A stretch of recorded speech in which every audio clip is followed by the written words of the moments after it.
Good morning and welcome to this month's edition of the Oak Hill Regional Community Development Corporation's third Wednesday Parent Resource Chat. My name is Bettina Campbell. I am the Social Service Director and also a Medicaid CHIP assister at the Oak Hill Regional Community Development Corporation. We also have with us this morning Lottie Miner, who is the Project Director at the Oak Hill, and Mr. Thomas Robinson, our technology metrics assist, who's assisting us this morning with the technology. We recognize our board chair, Jennifer Garrett, our executive director, Dr. Michael O. Miner. In addition to this Zoom chat, we are restreaming today on the Oak Hill Regional Community Development Corporation and Healthy Kids Mississippi Facebook pages. Feel free to share with your social media. Today, we have an awesome guest with us, Sister Ellen McKnight from the Maxine firm. She will be talking about good nutrition and parents' roles as role models for their children's nutrition. Let me give you just a bit about this awesome young lady. And when I say awesome, I do mean awesome. Ellen believes that healthy communities are built on a foundation of education, access, and opportunity. Promoting healthy lifestyle changes and providing urban communities with economic development opportunities by way of fresh foods and access is her life's goal and passion. She's a registered dietitian and public health advocate, and currently the principal of the Maxine firm. The Maxine firm is a nutrition and wellness firm made up of a network of health care providers. I'm tripping over my own tongue this morning, trying to move too fast. Let me start that again. The Maxine firm is a nutrition and wellness firm made up of a network of healthcare professionals whose primary objective is preventing chronic disease related to nutritional practices. Through seminars, presentations, symposiums, McKnight, along with the firm's network of healthcare professionals, travel across the country, equipping communities with practical strategies to improve their overall wellness. She is a Business Report 40 and Under 40 recipient. She's a New Schools Change Maker Award recipient. She's also received the Southern Law Center Community Advocate for the Year Award. She's an Alpha Community Trailblazer Award and the Next Generation's Pioneer Millennium Woman of the Year. Let me say that one again. She's a Next Generation's Pioneers Millennial Woman of the Year Award. I told you she was awesome. Look at that beautiful smile. She's a member of the Baton Rouge Dietetic Association, the Academy of Nutrition Dietetics, the National Organization of Black Dietetics, and the Nutrition and Alpha Kappa Alpha Sorority Inc., and a member of the Alpha Kappa Alpha Sorority Incorporation. She holds a bachelor's in science, nutrition, and food, and a master's of public administration, healthcare concentration from the Southern University and A&M College. She does so much. My tongue is just tripping. I'm so proud of her. Just learning so much about her today. And she firmly believes that heart attacks does not have to be our family history, and diabetes does not have to be our destiny. Let me say that again. Ellen firmly believes that heart attacks do not have to be our family's history, and diabetes does not have to be our destiny. One more time. She believes that heart attacks do not have to be our family history, and diabetes does not have to be our destiny. So let me say, welcome today, Sister Ellen, for joining us. And I'm just so excited about your presentation. Thank you. So let me begin by asking you, what is a balanced nutrition? So that's a really great question. And thank you so much for the invitation, Sister Bettina. But essentially, balanced nutrition is just everyday individuals and families striving to make their plate whole, to make their plate healthy. And so every time they sit down to their plates, breakfast, lunch, and dinner, you want to make certain that you have those 5 food groups on your plates. And that's grains, proteins, fruit and vegetables, and, low-fat dairy. And so often, when we sit down to our plates, most of the plates are filled with meat or protein or grains. And we kind of forget about those fruits and vegetables. But the fruits and vegetables are so very important because the majority of our vitamins and minerals come from fruit and vegetables. So we want to make certain, this is 3 ways you can make certain that the plate is balanced. 1, make certain that the plate is colorful. Okay, that's the first step to balanced nutrition. If everything on that plate is brown, light brown, or yellow, 9 times out of 10 is high in saturated fat, high in sodium, or high in added sugar. And we know that added sugar is linked to type 2 diabetes. Saturated fat is linked to heart disease, and added sodium is linked to hypertension. And so we want to make certain that that plate is colorful so we have the majority of the plate representing fruit and vegetables. The next thing you want to do is make certain that you have a variety of groups on that plate, and that's the 5 groups that I mentioned earlier. So I'll say that again. Those are your proteins, grains, fruit, vegetables, and low-fat dairy. And lastly, if you want to make certain that that plate is balanced, you want to make certain that you have the right kind of groups on that plate, okay? And those are whole grains, lean proteins, fresh fruit and vegetables, and then lastly, low-fat dairy.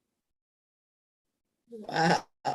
Okay, so now you knocked on my door several times. So tell us, why is it so important? I know you mentioned some of the chronic diseases that people can get.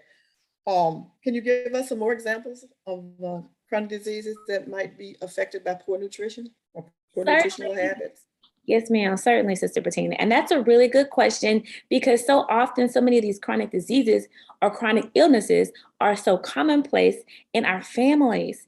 And so we get to the point that we just expect it to happen. I expect that I'm going to have type 2 diabetes. I expect to be experiencing overweight or obesity. I expect to be experiencing heart disease, high cholesterol. I expect a stroke. I expect a heart attack. Dialysis is a common thing in the neighborhood that I live in and in my family. And the reality of the situation is these things, 90 times out of 100, are not genetic. These chronic diseases are preventable through diet and lifestyle. And so when we talk about those chronic diseases, when we talk about heart disease, that leads to heart attack, we know that is due to the over intake of saturated fats in our diet. It's due to the excess intake of sodium or salt. It's due to physical inactivity. We know that we're supposed to be moving 30 to 60 minutes every day. If you need some encouragement around moving, I encourage you to tap in to Let's Move National Baptist with Sister Nettie Johnson and the Hope Ministry. There are some instructors there that can get you moving in a safe way at every level. We know that type 2 diabetes, which is commonplace in our community, is linked to the excess intake of added sugars. And those are added sugars that we find in beverages, fruit juices, candy, packaged goods. The list goes on and on. And we can't forget our personal favorite, our pound cakes and our pies and things like that.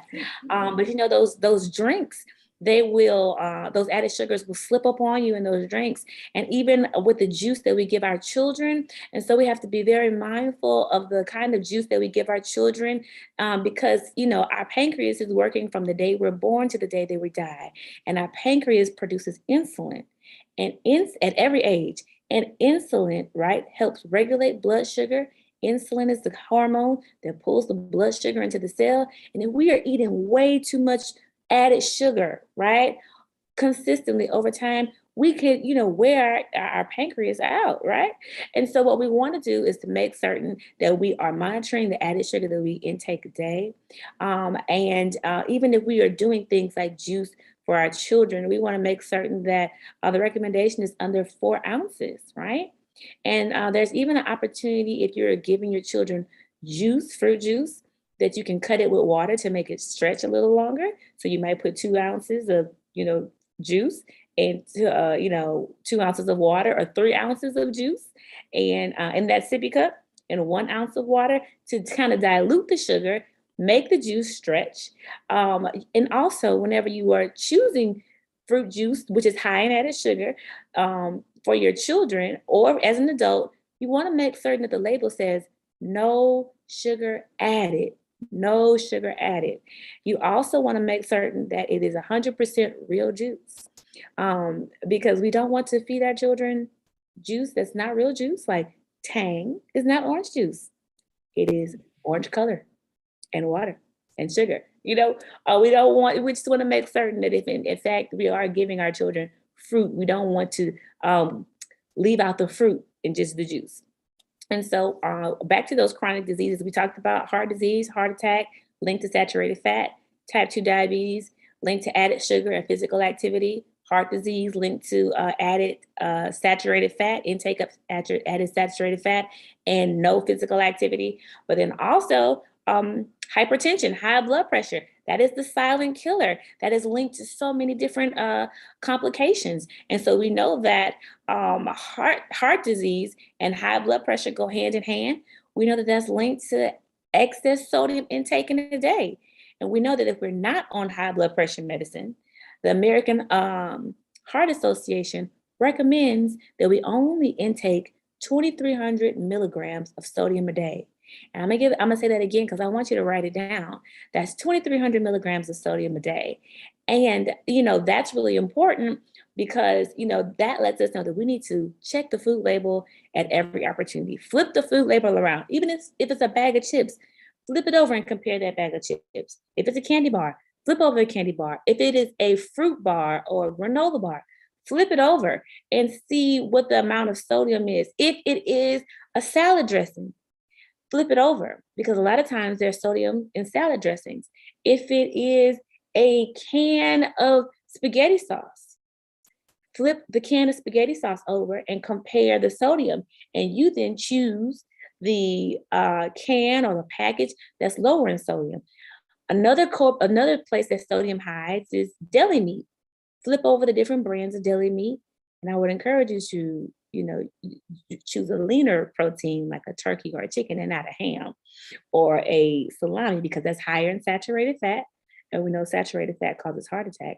But if we can kind of move our children into consuming foods that are lower in saturated fat, it will benefit them over a lifetime. So we talked about heart disease that's linked to saturated fat. We talked about hypertension and stroke that's linked to excess sodium intake. And I've also discussed type 2 diabetes that's linked to added sugar intake. And underlining all of these is physical inactivity that lends itself to chronic diseases that can be preventable. And lastly, and this is not all of them, but kidney failure is a thing in our community. And we know that kidney failure occurs earlier and earlier for African Americans. We can find a dialysis clinic in our neighborhood, but we often cannot find a grocery store in our neighborhood. And for that reason, that limits our access to fresh and affordable fruits and vegetables and food. And so, if that is the case, we have to be ever so careful to protect our kidneys. Kidney failure can develop and progress into perhaps dialysis treatment if we have type 2 diabetes and it goes uncontrolled, and if we have kidney if we and if we have hypertension or high blood pressure and it's uncontrolled.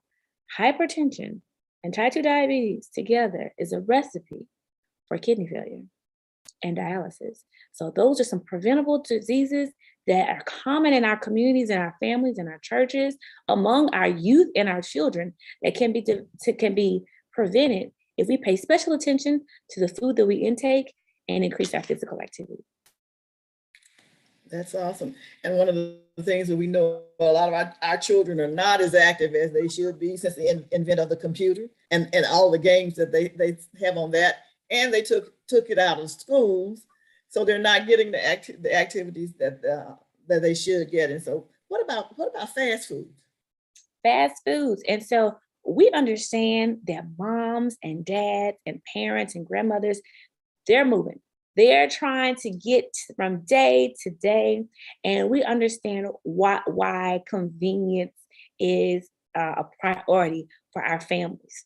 At the same time, we have to make our health across our lifespan, a priority. We have to start teaching about, excuse me, patterns and habits and lifestyle changes that can set our families and our communities up for success and help us to command our own health.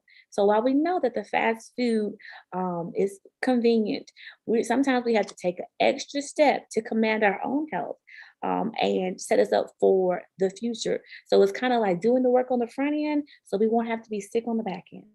Doing the work on the front end of preparing so we won't have to make a knee jerk decision about the food. So here's what the fast food. Fast food, we need it. It's convenient. We feel.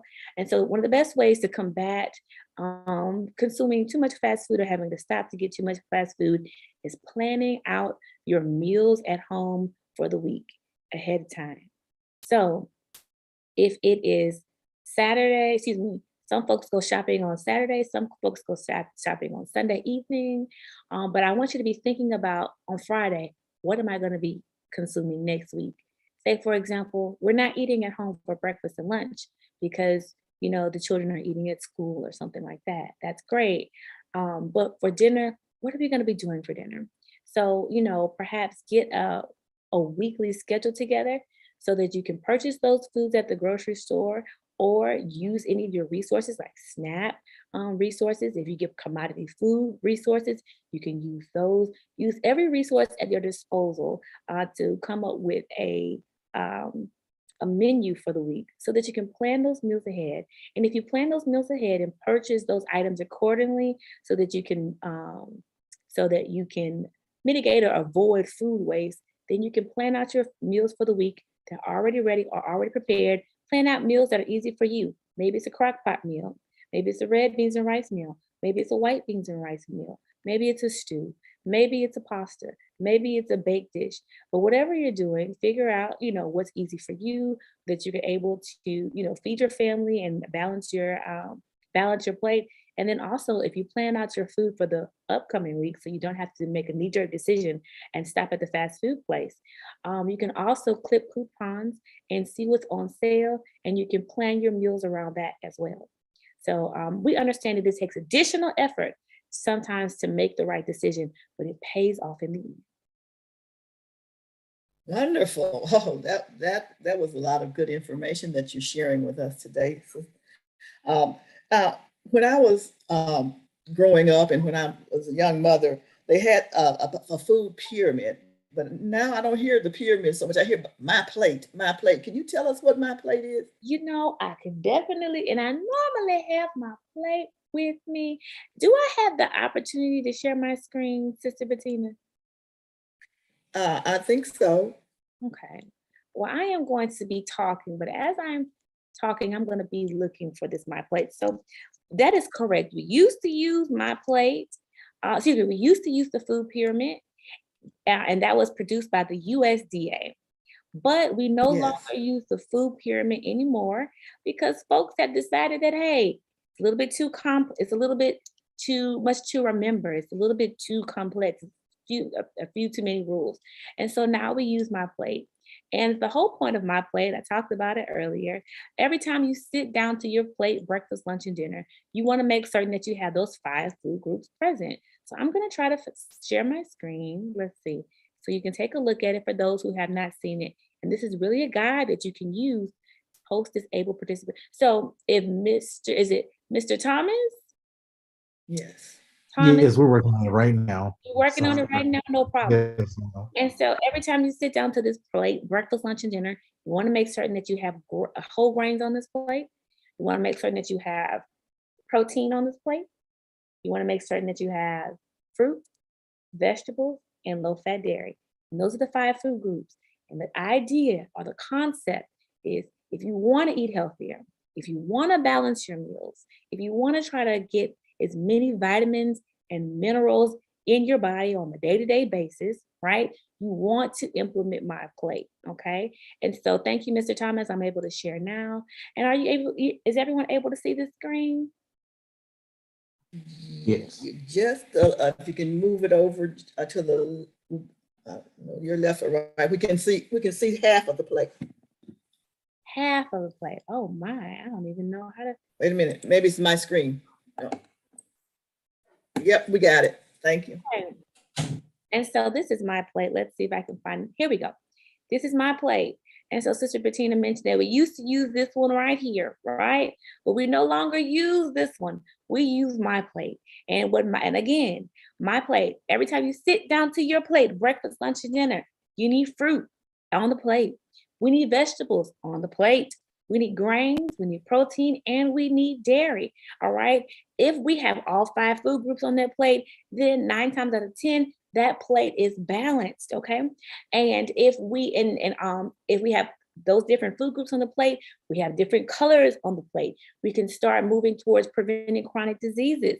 We can make certain that we have all our vitamins and minerals, and we can make half of our plate fruits and vegetables.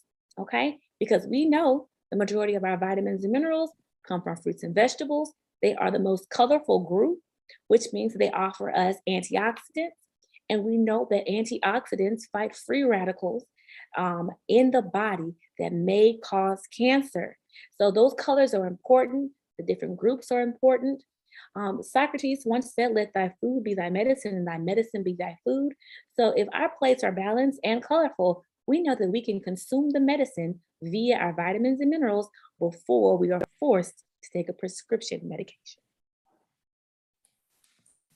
Wow, that's a lot. That's a lot. I hope that parents and children care providers are listening, and that they take that all in, and that we begin to be more serious about what foods we're giving. And along with that, sometimes the children, when they get home, they want to grab a snack, or over the weekend, they want a snack. What are some healthy snacks for them? Well, that's a great question. I am going to skip ahead. Oftentimes, the snacks that children enjoy are in the grains group. Their chips, their Pop Tarts, their Cheez-Its, their sandwiches, those types of things. And I want to encourage um, parents and kids to, when you think of snack options, first, think of fruit, right? So think of like safe fruits that children can eat. So perhaps like apple slices with peanut butter. That's a great snack. Grapes, if they're over 2 years old, that's a great snack. If they're under 2 years old, grapes are considered choking foods. So we don't want to give the 2 year olds whole grapes because they're considered choking foods. You want to slice those up for the little ones. With grapes, apple slices with peanut butter, celery sticks with peanut butter and raisins, with peanut butter and raisins, um, uh, baby carrots. Um, if you are a chip family, if you like Lay's potato chips, or Doritos and things like that, we want to try to encourage you to shift to baked chips. So perhaps baked chips instead of those traditional chips that we may be giving the children at after school or children's church, or what have you. They come in the large boxes at Sam's, at Walmart, the box is 25. And instead of getting the regular box of 25, try the baked option. And the younger you start that with them, then it will start to shift their taste buds. Also, flavored water. So perhaps um, the children are interested in, sometimes they want a little bit more than just plain water. So perhaps infusing the water with fruit, and then also you can try some of the sugar-free um, excuse me flavored water enhancers, fruit flavored water enhancers that um, have different brands. Also, the majority of the sugar that children intake comes from the breakfast cereal. And so cereals like Frosted Flakes, Fruit Loops, Sugar Smacks, Fruity Pebbles, Cinnamon Toast Crunch, Corn Pops, Honeycomb, those cereals are high in added sugar, and those can link those are linked to um, excess added sugar intake. And so we know that that's linked to diabetes, type 2 diabetes in our children, also linked to childhood obesity. So trying to switch to cereals like Honey Nut Cheerios that are whole grain, looking for cereals that are whole grain cereals for kids. So Kashi, Honey Nut Cheerios, Apple Cinnamon Cheerios. There are different brands that you can try with your children. And then also there's some favorites like Goldfish. Every kid likes Goldfish, but there's a whole grain option. So consider that. Lots of kids like Cheez It. There's a whole grain option. Consider that. These crackers were a favorite at my church right here on the side, but they're also a whole grain option. They're whole grain crackers. They're whole grain chips. And then also nuts are a heart healthy snack for our kids. So, more water, less sugary cereals, switching to whole grains, even Pop Tarts have a whole grain option. And this is the whole grain stamp. So if you're wondering if it's a whole grain product or not, look for that stamp. You can also look on the back of the food label to see if it's the whole grain product or not. And whole grains are really, really important to implement or to eat over the lifespan because they help lower your cholesterol, they keep you fuller longer, and they have a lower glycemic index, and they take longer to digest in your bloodstream, and they don't cause your blood sugar to spike. And so they're really beneficial. So those are just some ways that children can eat healthier snacks, switch out those baked chips, switch to a healthier cereal. If it's a grain product, switch to a whole grain, incorporate some nuts, and instead of reaching for the candy, let's reach for some fruit. That's awesome. I can imagine that once parents start trying to make those changes, that they shouldn't do it all at once, gradually slide something in there, because I know that in my house, there would have been a huge protest. So, Yes, um, gradually and as early as possible. And perhaps you don't announce that because half of this is mental. You don't announce that, dad or mom, we're buying the whole grain goldfish. Perhaps you just slide those whole grain goldfish on that paper towel or in that Ziploc bag and you let the Lord do the rest. yeah. For myself, I found that I had to just start mixing them, and then gradually putting more whole grain than the regular. And my children adapted, but my grandchildren, I should say, because my children didn't get that opportunity. My grandchildren Gotcha. adapted. So now I wanted to know about physical activity. I spoke a few minutes ago about how most of our children have their faces in a computer or they're on the phone. They're not trying to be outside playing like my generation or my children's generation. So how does that affect them? How often should children be physically active? That's a great question. So the recommendation is a minimum of 30 minutes every day. Children should be active. Now, if and they can be active in different ways. That's biking, rollerblading, running, dance practice, gardening, skateboarding. There's so many different ways that children can be active. And so oftentimes I hear the elders talk about, oh, they have so much energy, like, oh, let them go outside, with some supervision and, work off some of that energy. But the recommendation is 30 minutes of physical activity every day. When I was in elementary school, we had PE every day and we had 30 minutes of PE. And I know in some places that PE is not an option for the children anymore, but I would encourage parents that after school that they have some time to be physically active. It may be on a sports team. They may be in softball or t-ball, or they may play basketball or football or tennis, or they may play golf, whatever it may be, or lacrosse.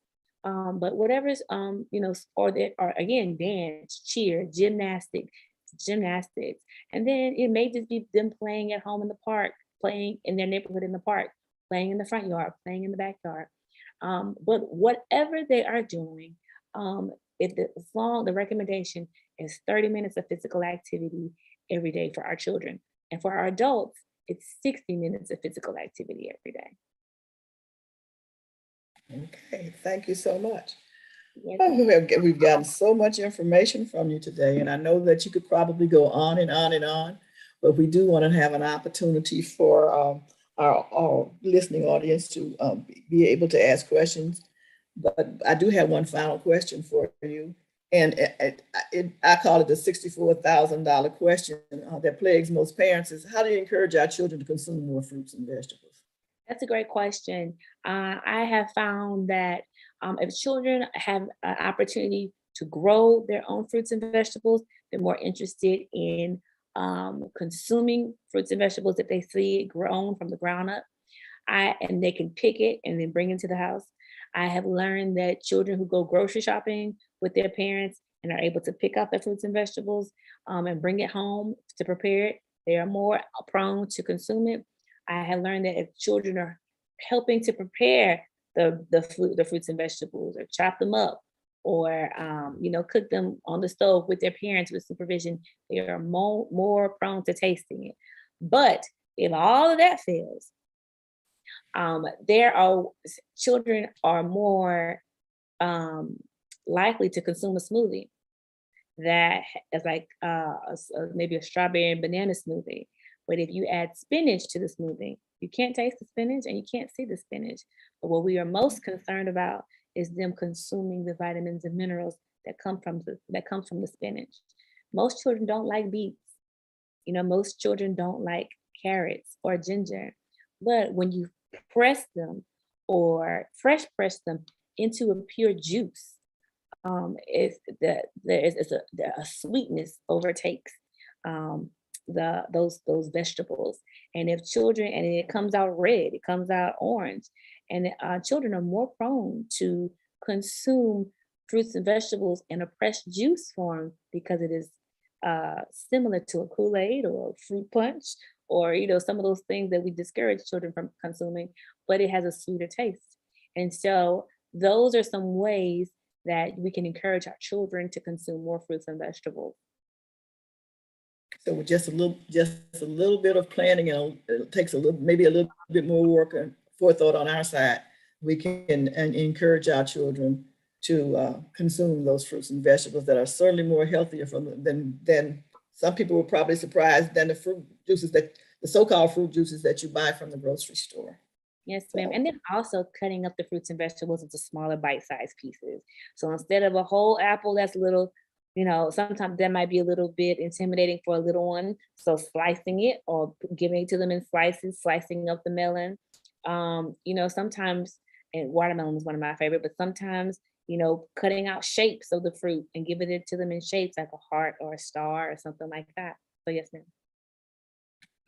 a little creativity gives us parents a chance to practice our art, huh? That, Yes. that sounds that sounds wonderful. And I said, you've provided us with so much information. I'm wondering if we can stop sharing the screen now. Yes, ma'am. Thank you. Um, so, as I said, this has been a wonderful conversation. I've learned some things that I certainly didn't know, and reminded of some others. And I think that you've given us a lot of information that will help us to encourage our children to eat healthy, but most importantly, to help us to reframe our thinking around our own health, and how we can do a better job of being better stewards of our bodies. So thank you so much for that information. And now I'm going to open it up for questions. So if you have questions, either put them in the chat, or put them on the screen, and we'll have someone looking in our social media. So if you have any questions that you want to ask, now is a good time. You can open up, if you're on Zoom, you can open up your mic and ask those questions. And if you're on social media, write them in our chat, and we'll have someone ask the questions for you.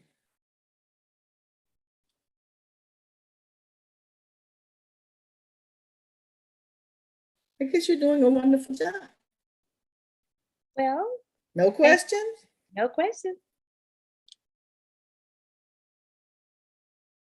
Duke, are there any questions from our No, social media? ma'am.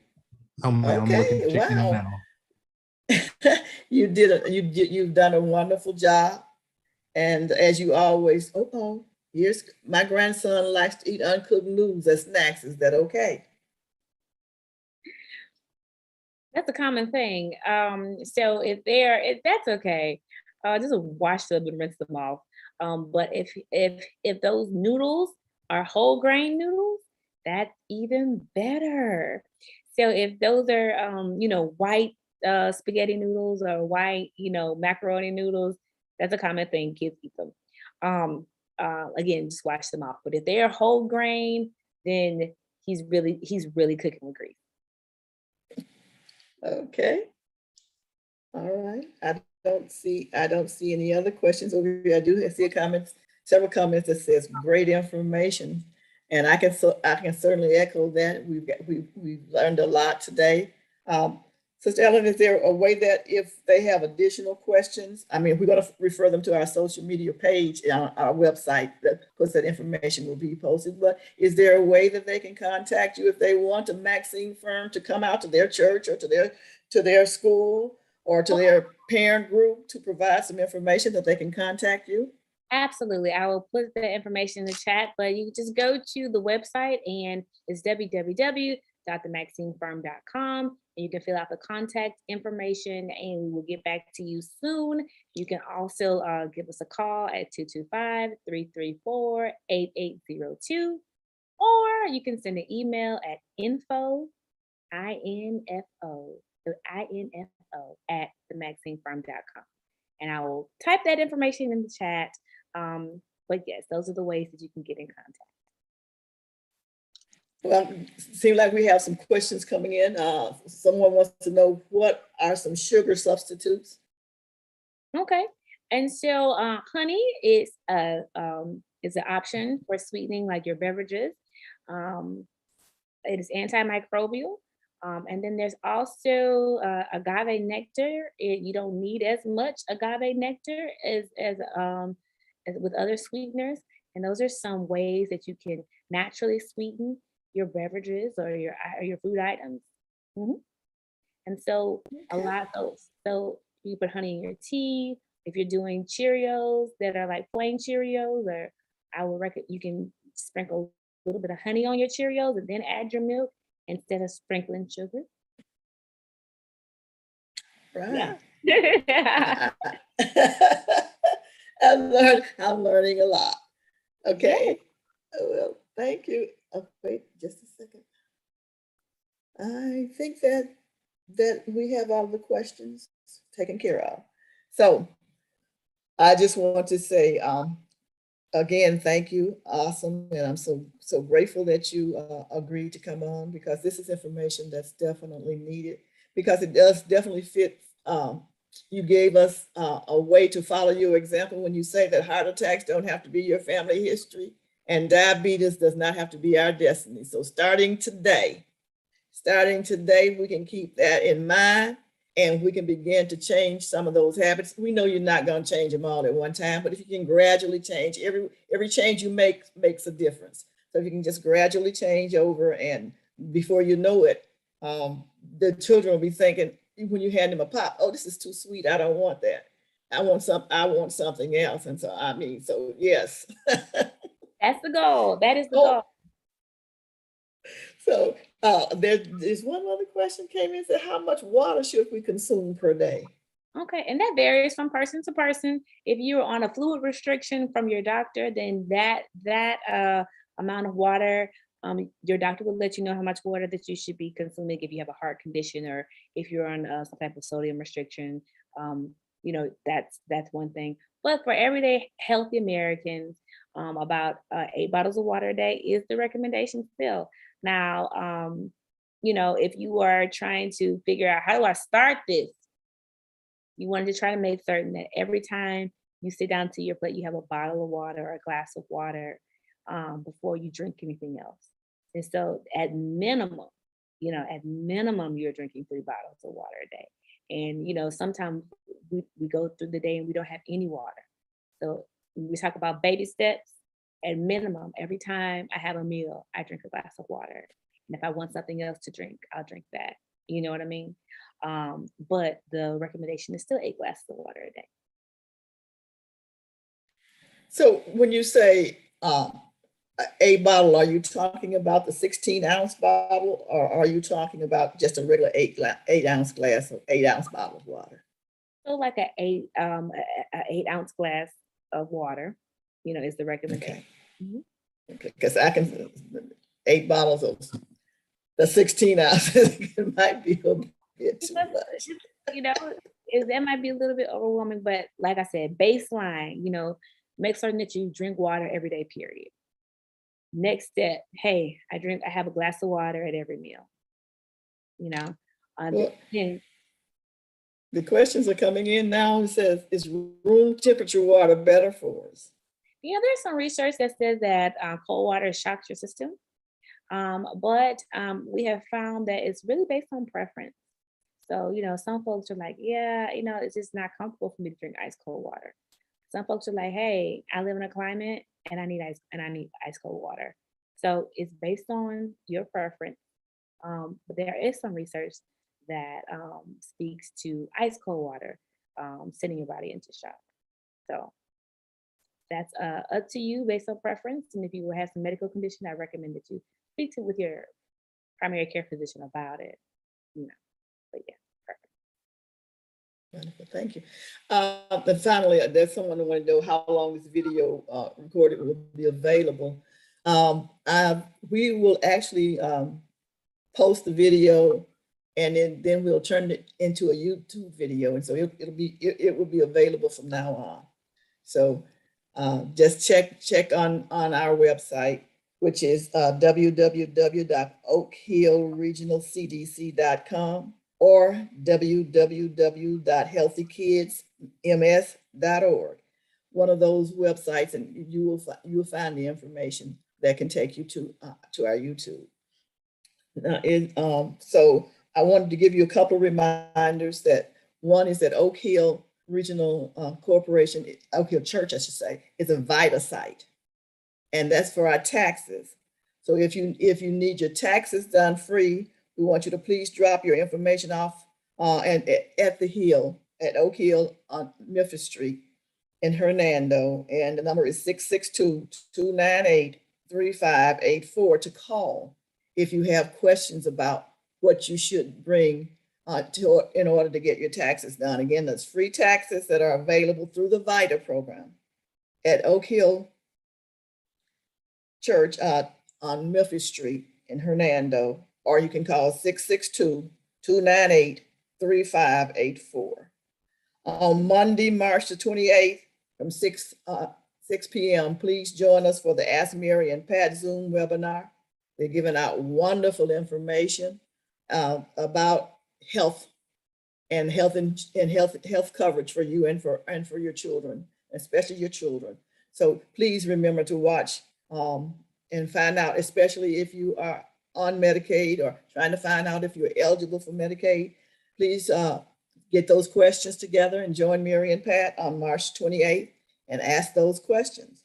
And finally, our next third Wednesday parent chat resource chat will be held on April the 20th. And Dr. Don Vereen from the University of Michigan School of Public Health will be discussing understanding connections between mental health and substance abuse disorder. Again, that's April 20th, Dr. Vereen, and we'll be talking about mental health and substance use disorder. So again, thank you so very much for joining in. Oh, there's the information in the chat about how much income you can have in order to be eligible to use the VITA services. So again, thank you so much for joining us today. And we're going to be signing off on our Facebook. And if those are on Zoom, we'll stick around for just a few minutes so we can have a little wind down conversation. We appreciate it. Thank you so much. Everybody have a blessed day.